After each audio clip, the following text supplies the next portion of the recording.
So, yes, this is Kal Kat, the Kal Katster, and I'm two quick movie reviews for the week this weekend. I saw something online called Hotel Transylvania 4 Transylvania. Yeah. They couldn't get Adam Sandler and they couldn't get the other guy, so they got, I guess they wanted more money or something. So they got a YouTuber to do his voice, and it didn't sound like him. Not really. It would be like if I did his voice. I'm Count Dracula, blah, blah, blah. I don't say blah. No, they wouldn't get me to do that voice either, so they shouldn't have in this case. The movie is about the Drac Pac again. It's a kid's movie. And there's been 3 of them before. One of which was a hilarious 2012 date movie. Strange thing to do that with them, but you're into watching kiddie movies, so go see a kiddie movie. All right. So went to see a kiddie movie 10 years ago. Yeah, so let's go see another one. I went on by myself this time, and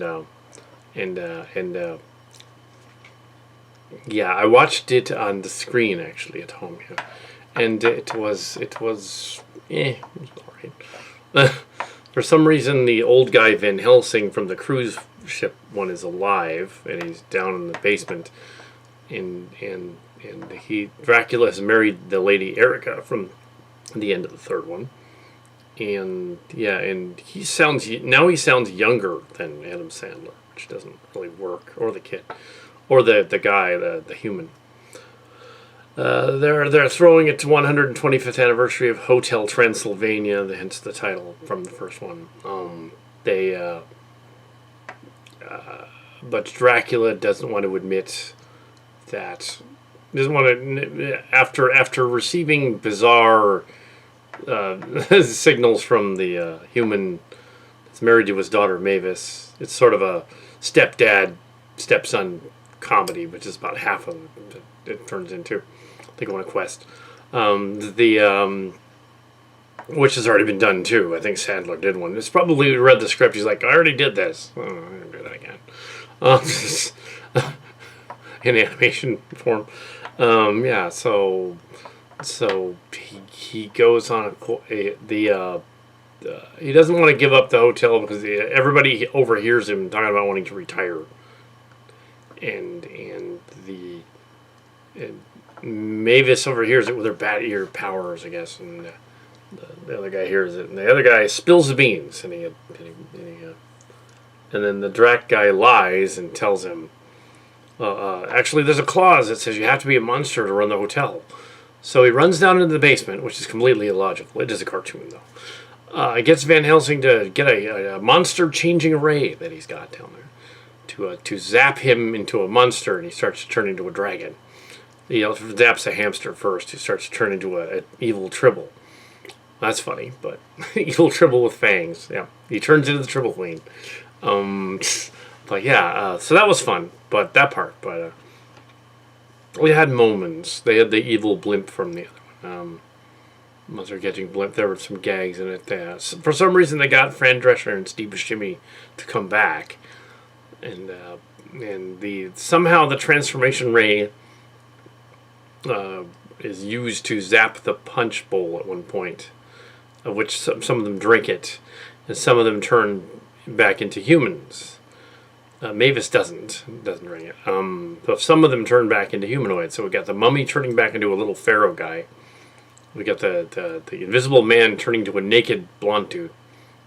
We got Frankenstein turning back into a suave, gigantic giant man. And now Mrs. Frankenstein doesn't want him. We've got Wolfman changes back into Steve Buscemi with the beard. So yeah, some odd. There were some moments where there's moments of clarity in this, but the wolf guy, I don't know all their names in the story. They're just different Universal monsters. But this is on Amazon Prime. It's allegedly the #1 streaming movie on that platform. Yeah, and it yeah. So the so the Drac guy feels, I guess, kind of guilty. So the guy who's been turned into a dragon, the son, the son-in-law, go on a quest to find a new version of the ray gun, because the ray gun broke, and get a crystal from the ray gun and go out there. So the ending is the dark crystal, with a number of other things thrown in. Yeah, so why analyze this movie? Why do that? It's without Adam Sandler and a cameo by Mel Brooks, it's like, what's the point? you know, although Mel Brooks was not in the 2012 one, so yeah, there's that. But so.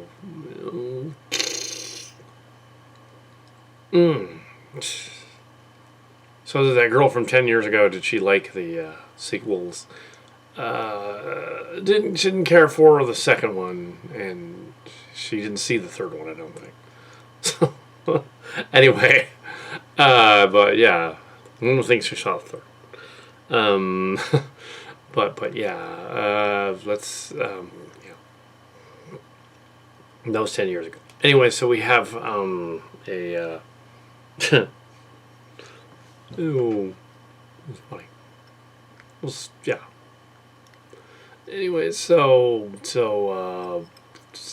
the you have Hotel Transylvania 4.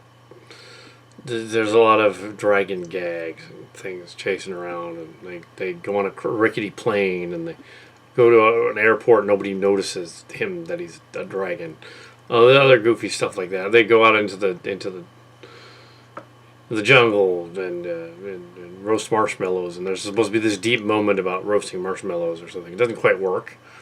I think they might be spoofing Star Trek V, which would be funny, but I don't think they are. I think they just kind of are. They're spoofing campfire bonding moments in general.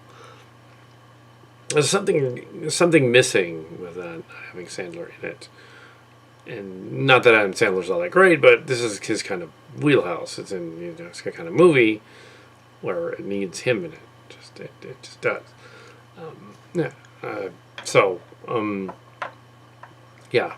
And everything is resolved in the end, and the crystal and zap everyone back.